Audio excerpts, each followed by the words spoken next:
to emphasize that COVID isn't done yet, and we also should be taking care of ourselves and our neighbors, getting vaccinated, wearing masks in congregate settings. A lot of people who I know have contracted COVID recently, including myself and my wife, and so the treatment and care is so very important. But now we've joined Twitter Live, YouTube Live, and Facebook Live, and so we'll get this show on the road. And thank you so much for joining. Please do contribute your questions, which are always, I find, far better than mine. Welcome to the Nonprofit Report, your update on nonprofit organizations, issues, and leaders. I'm your host, Mark Oppenheim, and today we're visiting a very important topic, the importance of mental health support and resources for the LGBTQ plus community, with special guests, Dr. Ann Robison, Executive Director of the Montrose Center in Houston, Texas, Stacie Walls, CEO of the LGBT Life Center in Norfolk, Virginia, Rob Wheeler, Executive Director and CEO of the LGBTQ Community Center of the Desert in Palm Springs, California, and Robert Boo, CEO of the Pride Center at Equality Park at Wilton Manors, Florida, returning guests. So thank you so much for coming. And a reminder to Zoom attendees that we'll take 3 snap polls during the show and we'll announce results. And your questions submitted through the Q&A function at the bottom of your screen will be included in our discussion. So thanks so much for coming in to discuss this really critical topic. And it is critical both because we need to celebrate, particularly this month, a lot of progress and a lot of change, but also grapple with the fact that there are real attacks on the change that has occurred, and it has to be defended. We have to be talking also to people who are of different views and trying to encourage, convince, cajole people to please accept and also demand acceptance of our fellows just all around us, and be able to create the respectful and joyous America that we should have. So let's just go around the room and please help me as a straight white guy to understand what I need to know about doing my part to create the world that we need to be in. And Stacie, why don't we start with you over at the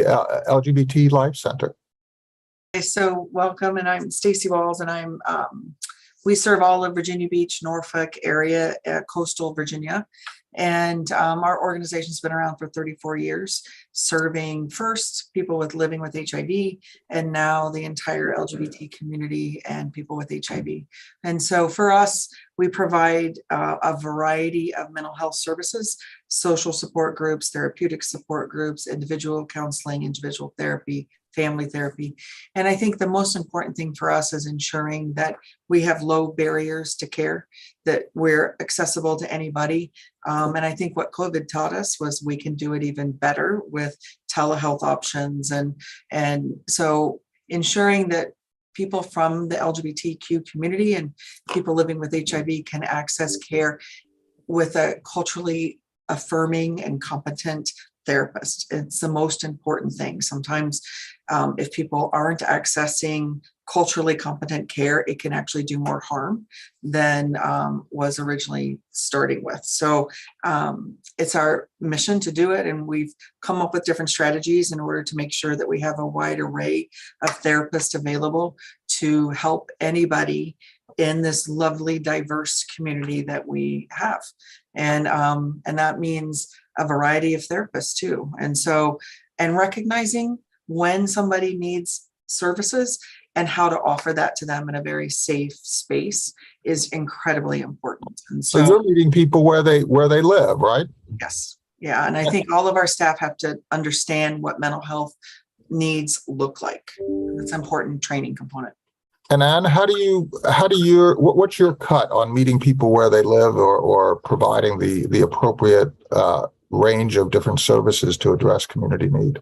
So we have been around for 44 years in Greater Houston area, and we started out as a behavioral health clinic and have always been that's our core services, and have always had the same philosophy that that Stacie talks about.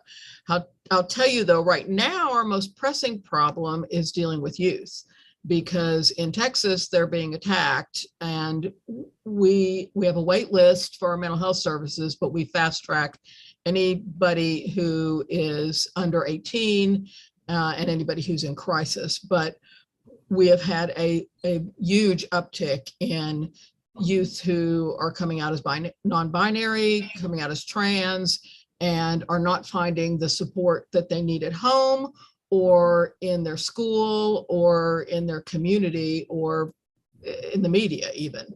And that's been our newest priority. Now, the thing that I think is so interesting here is that if you look at this as a divided sensibility, the attacks are so often perpetrated by people like me, who, you know, is a hetero white guy, right, against other people who identify differently. What would you say to me to stop that? I mean, it's the law is one thing. How do you stop the thinking that leads to the problem that is creating the need for traumatic care because attacks have increased? How do you do that? I think the number one thing that changes people's minds, or at least makes them think about it, is to meet people who are different from them and who are of the group that they don't understand. And that doesn't always solve it, but it does help them to start thinking about what somebody else's needs are and how what they say and what they do can be hurtful. You take away the fear, you create the connection, right, Rob? I mean, isn't that part of it? Is you create the connection, because we're not born wanting to hurt somebody else.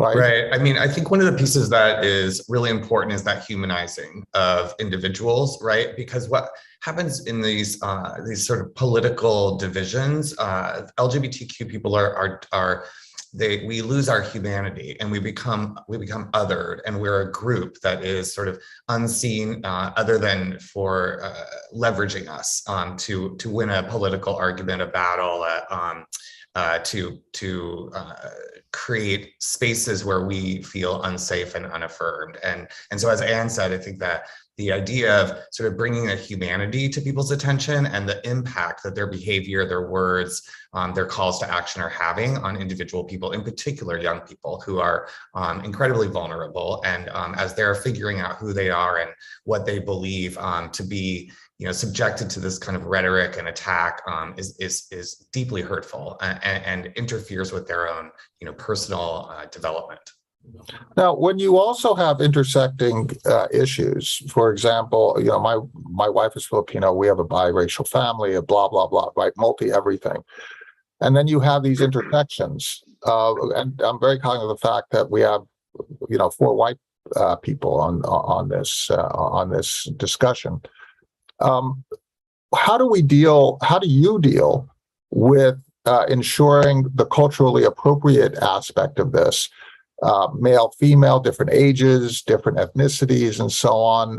Robert, you want to take a cut at that? Because part of this is that we've got to start modeling sort of a different way of being. But if we invite sort of at random 4 leaders from across the country, and they're all white, right? I mean, we've got another problem, don't we? Absolutely, and that has been an opportunity for every organization across the country within the LGBT work of ensuring that we have representation at the table to ensure that we are reflecting and looking like our communities. And sometimes we do it better than others. Right now, you would probably think, oh my gosh, well, all 4 of us are white and would not be able to necessarily have the affinity with the marginalized communities.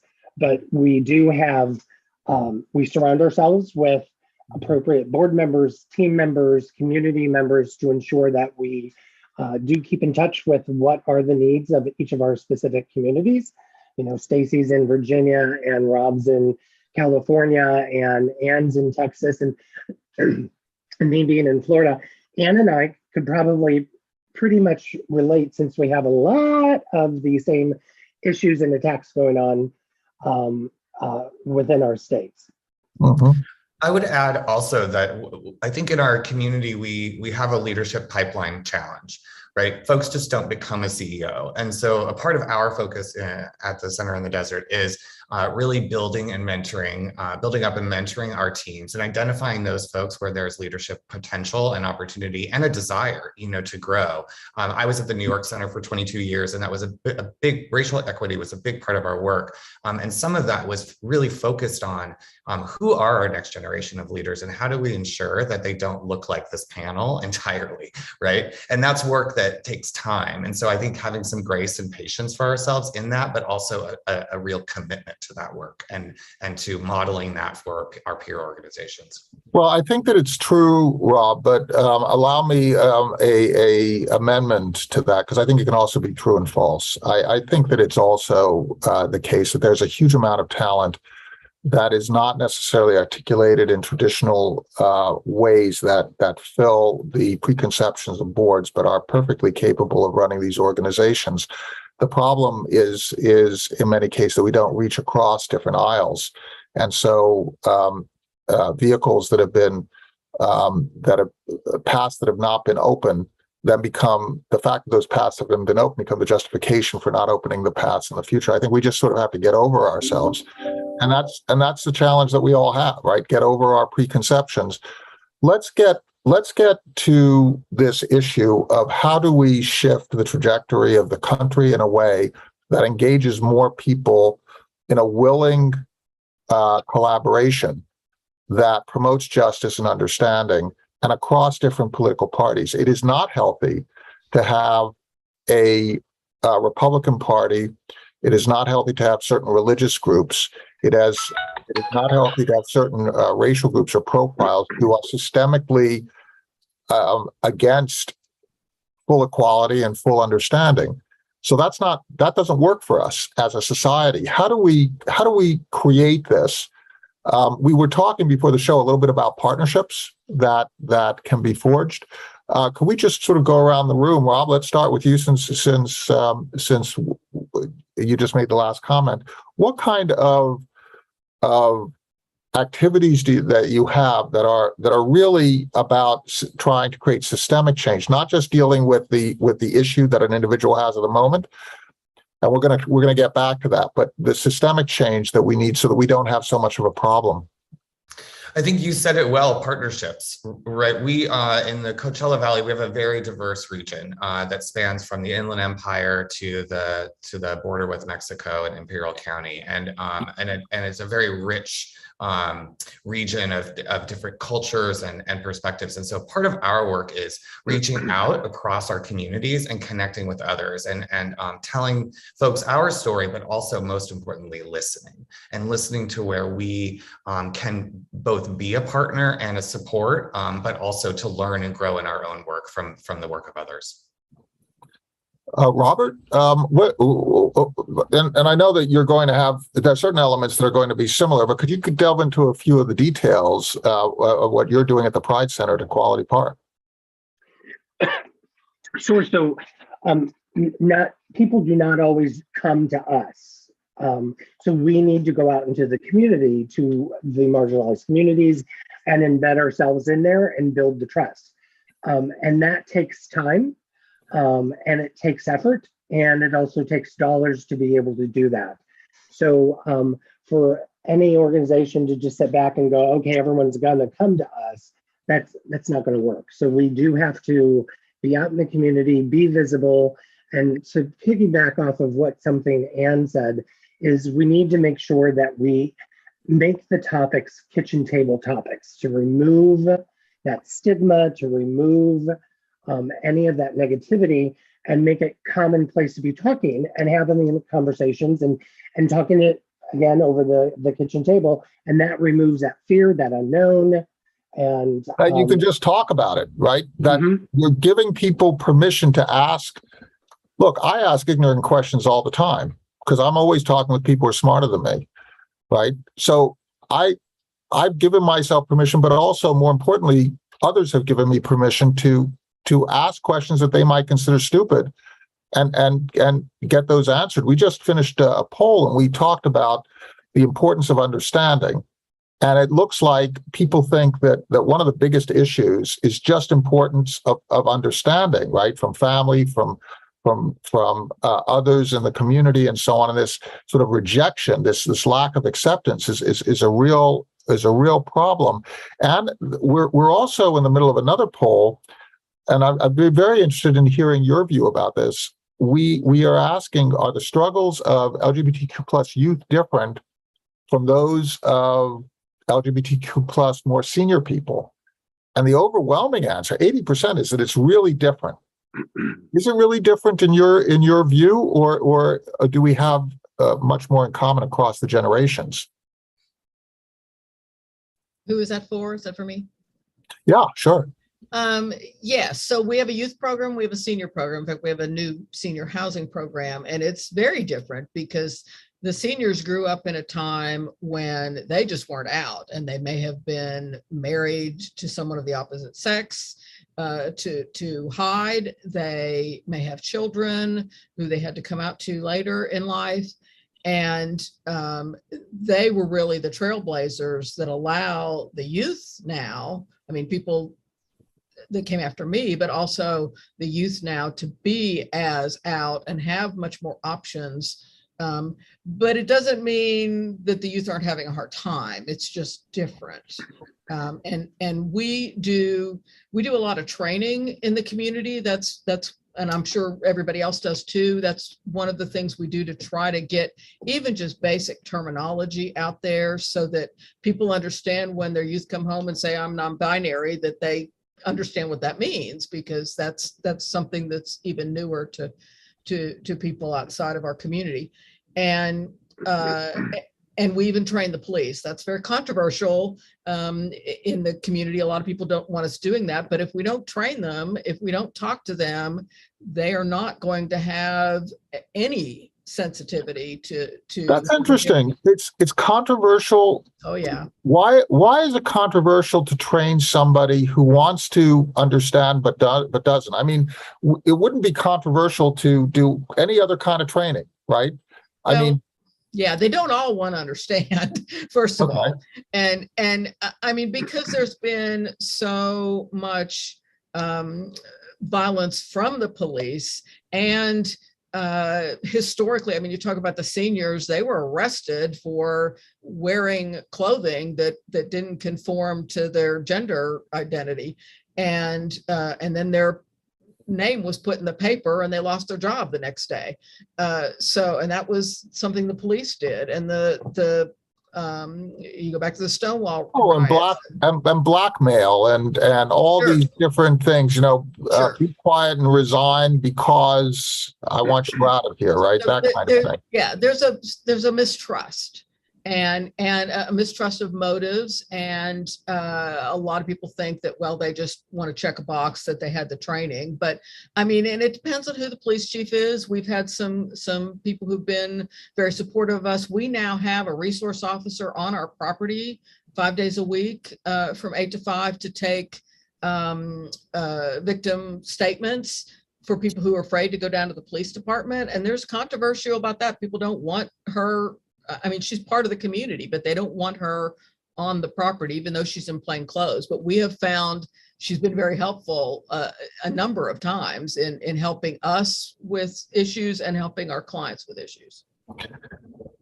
Could you all talk a little bit about that whole idea of creating threads of communication and collaboration? Because in a sense, you're intermediaries, right? And in a sense, it really needs to be everyone to everyone else, right? It's everyone who serves in these different roles in societies and everyone who is served, which you're helping to create that dialogue. how do we get a situation where people are actually talking to each other on a routine basis in a way that allows these kinds of communications to take place? Are you, Stacie, doing any type of convenings, that kind of thing, where everybody just talks about what they need to talk about with each other?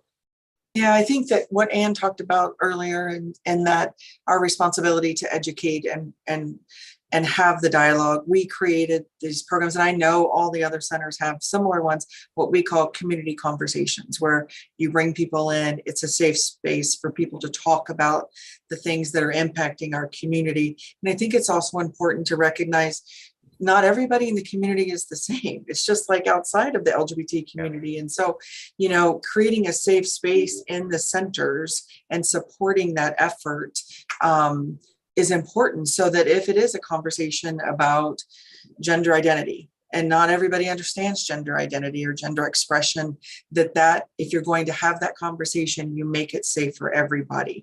And until you have those open conversations, then nothing really changes. And I think, to further expand on what Anne said, like, the police is a great place to start, but we train EMTs when you're responding to a crisis. We serve a community that has like 8 cities together. We have a police liaison in every city. So our intimate partner violence crisis counselors know who to go to. And that takes a lot of work to develop that infrastructure with the police, with the EMTs, with the mental health hospitals, all of those different things. And that is work that I'm not sure that every single mainstream provider has to do. But for us, it's the most important thing that we do, so that when our people show up anywhere, in an ER, at the social services office to apply for benefits, all of those things, when they show up there, that they are treated with respect. And those partnerships and that interesting dialogue for education is the primary piece that we do. And it makes an impact on the community. You're making such an important point. My uncle has Parkinson's disease, right? So the interactions of different elements, or you have, for example, there was this whole study about oximeters inaccurately measuring the oxygen level of African American individuals, and therefore placing them at greater risk from COVID treatment. So there you have the interaction of race and a certain treatment, right? It's just everybody. It's not just it's just not just law enforcement. It's doctors. It's people in school districts, right, who are educating young people who might have to look for the signs of bullying. Let's go around the room and let's talk about 2 different things, if we could. One is a particular program that you're proud with. We'll start with Rob. And then let's also talk about that whole idea of both serving the community that requires service, but also creating the understanding so that the problem is not accentuated. So as you're talking about programs that you really are proud of and that should become a model for others, let's deal with both of those aspects: direct service and also just systematic eradication of this issue. Rob, you want to kick us off?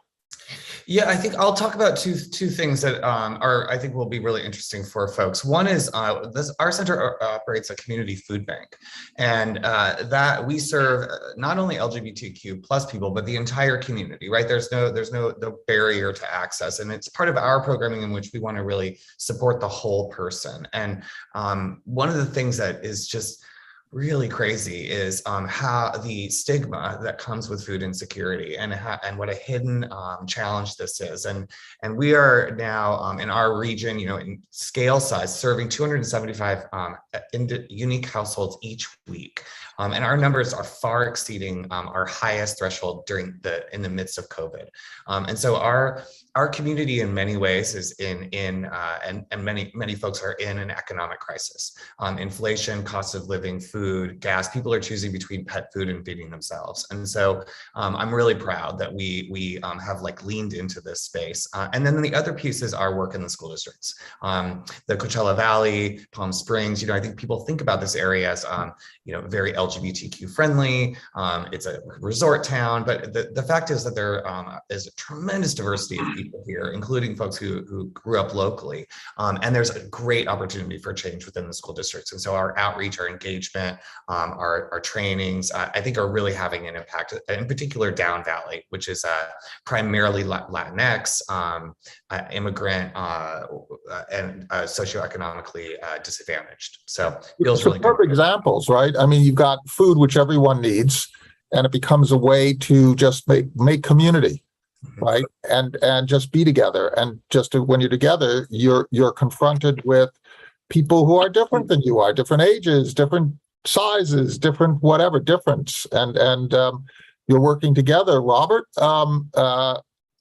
what kind of can you top Rob in terms of your program? We're going to play a little bit of a game, try and change society faster. Robert, what are you doing at the Pride Center? Well, I don't know if I can top Rob, but we're doing our part here in South Florida. So we have the largest weekly gathering of LGBT active agers, seniors, that pre-pandemic, it would be around 200 people every Tuesday that would come to our program. And now, nowadays, we're building it back up to 130, 150 people per week. But, and then we also built the state of Florida's first senior affordable and supportive housing community with targeting the LGBT community with our programs and services. And so that has been very important work of bringing that to the community. And South Florida is a retirement haven for many people who did advocacy work up in larger cities in New York or in New Jersey, or people are now even moving from California here. And so being able to provide those services, that support for the community, as well as tapping into those skills and talent that they brought with them and trying to ignite it, because sometimes they're going, well, I fought back in New York City, I want to retire, and we're like, nope, we still need you. Come help us. So that has been one of our big accomplishments. And then to piggyback off of Rob, Broward County is the 6th largest school district in the country, and they are a model of programs and services that they've put in place over the years for the LGBTQ plus youth. And they really have put in all of that support and structure, which is now at risk because of the politics that's going on in the trans sports bans for young women in grade school, middle, high school, college, etc. And then just lately, just recently announcing the wanting to restrict and ban any of the medical that is offered for transgender youth for hormone blockers. And so we are under attack, even in one of the locations that has built the best support structure for youth. So you start by attacking the smallest group that you can, the weakest group that you can, the most marginalized group that you can, and then you broaden that attack as it gains purchase, right? So you start, it's sort of it's the bully's tactic, right? You start with the smallest kid in the schoolyard, beat them up, and then you gather support, and you start systematically moving through that schoolyard until you dominate it. And what are you doing in terms of both supporting the people who are victims in that way, but also changing the calculus from being the person attacked to being the person who is in power to create a change? So I just want to say one of our biggest accomplishments, I think, sometimes is just surviving and still being here 44 years later. But we're stepping up our advocacy efforts and working more with our state organization that does that. Our legislature only meets every other year and to try to limit the damage that they can do. So we're preparing for that and also working with people on the national level and hosting forums to make sure that people know what's going on. But I need to step away. I had a hard stop at 10:30, so I'm going to thank everybody and I'm going to need to step out. So thank you all for including us. Okay, Anne, thank you. And Stacie, let's give you the last word. What is the thing that we should take away in terms of what we ought to all be doing as we look at this situation? I think that one of the things Rob said earlier that sticks with me, and I think we have really intentionally tried to do, is just decreasing the stigma associated with everything that we do, right? Because it's the biggest barrier for people asking for help, particularly those of us who are in southern states or states under attack. And so for us, systemic change, which is what you mentioned, and the direct service change. So for us, like, we have this Teaching Trans program. And so as a systemic change, as an employer, we hire people who are from the community to teach the community as well.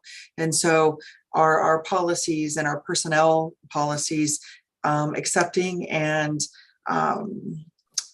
equitable for all of our employees, including and specifically our trans or trans identified employees. And then so they can then turn around and teach and bring along the trans community to be our next generation of leaders, right? And so that's one of the programs for us that is a mixture of systemic change, but also direct service change in the community that we're serving. And, teaching other people and having community conversations about how can everybody be a better provider for everybody until that person gets to us. And so how do they hand them off to us if they end up showing up at a different organization? And I think none of this makes any difference until there is listening and discussion. And that all has to happen under a safe environment. It doesn't happen when you're being attacked by your state government. It doesn't happen when you're being attacked by the federal government. It happens when you create a safe space. And so everybody should support their LGBTQ community centers in their local communities, because that is our mission, is to create that space for all people to access care in a safe environment. Well, America's mythology includes space for difference, and it's ironic that we are giving up on part of that myth that makes us great, that aspiration to not have a party line, to have all these different voices that come together to form a country. Where we have a tendency to give up on that, to look for a unitary truth, and there is no unitary truth.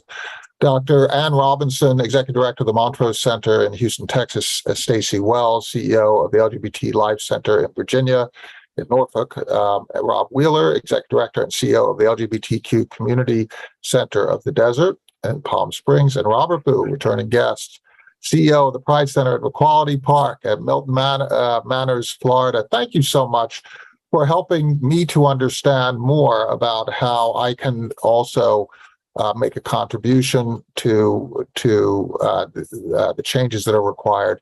Thank you so much for sharing your programs with us. Stay safe, and really, it's just been a terrific honor. We're going to talk about an associated issue on Thursday, and we're going to be talking about, again, mass shootings and attacks on others. And we've all experienced it in one way or another, in schools, in nightclubs. Tragically, throughout America, this seems to be on the uptick. So we're going to talk about it, and we're going to keep talking about it, and we're going to keep talking about it until some change occurs. Thank you so much. Stay safe. Have a great day. Thank you. See you Thursday.